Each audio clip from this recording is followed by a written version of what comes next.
Les animaux, il est rare que je les oublie, vous savez. Ils ne méritent pas à jamais d'être oubliés.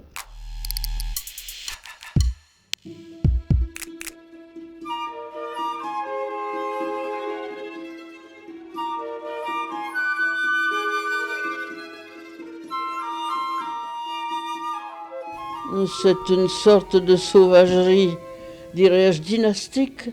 Nous aimions tous, mes frères et moi, et ma mère aussi. Nous étions des fervents de la campagne pure. Des animaux sauvages qu'on y trouve, des plantes et de tout ce qui est encore pour moi tellement séduisant, tellement attachant, mais qui s'éloigne de moi à mesure que je vieillis. Vous nous parlez par exemple d'un crapaud qui chante le soir. Oui, gros crapaud. Mais il était là tout le temps. Je ne l'ai pas vu chanter. Et je ne sais pas si c'était lui qui chantait. Mais c'était un fort beau, confortable et énorme crapaud. Je lui grattais la tête. Les crapauds aiment qu'on leur gratte la tête. C'est un détail qui a son importance, mais que l'être humain ignore vraiment trop souvent. Le hérisson que j'ai pu garder, il a eu une fin heureuse. Il est mort d'indigestion. Il avait mangé trop de gigot froid. Les écureuils, ils étaient nombreux. Ils venaient nous regarder manger et ils réclamaient leur part, comme tous les écureuils du monde, comme ceux qui sont en Amérique et qui sont si familiers.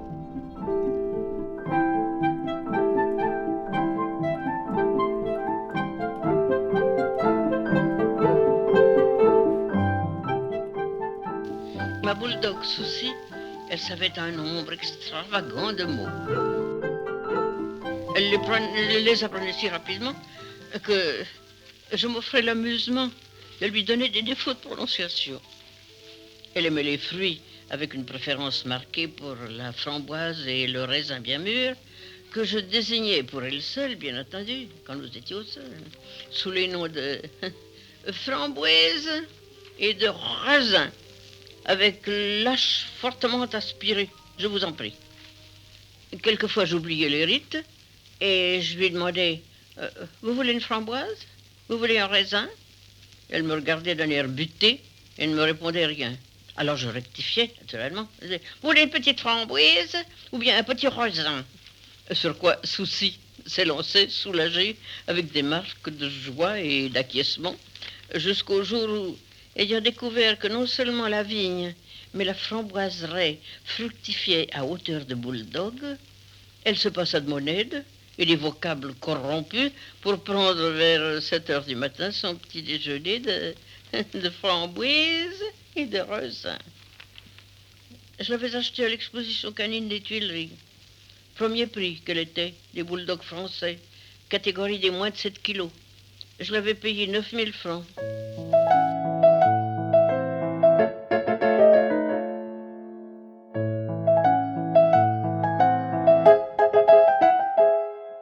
L'oreille musicienne du chat fait la différence entre la familiarité et la tendresse.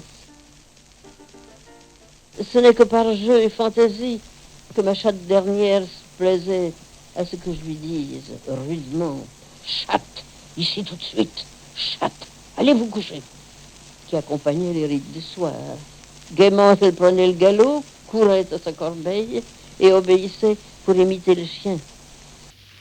La chatte dernière n'eut qu'une chanson attitrée. C'était d'ailleurs une très jolie chanson américaine.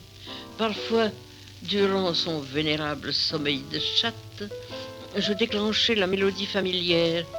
Elle ne sortait pas toujours de son assoupissement, la chatte, mais sur sa gracieuse bouche endormie affleurait un sourire de songe et de connivence qui me disait clairement « Oui, oui, j'entends, mais ne me réveille pas tout à fait. » Je crois que la chanson s'intitulait Blue Heaven. Et je ne suis pas sûre maintenant. Mais soyez sûr que si je rachète un phono, ce sera surtout dans le dessein d'acheter aussi le disque de la chatte. Quand je cesserai de chanter la chatte dernière, c'est que je serai devenue muette, moi, sur toute chose.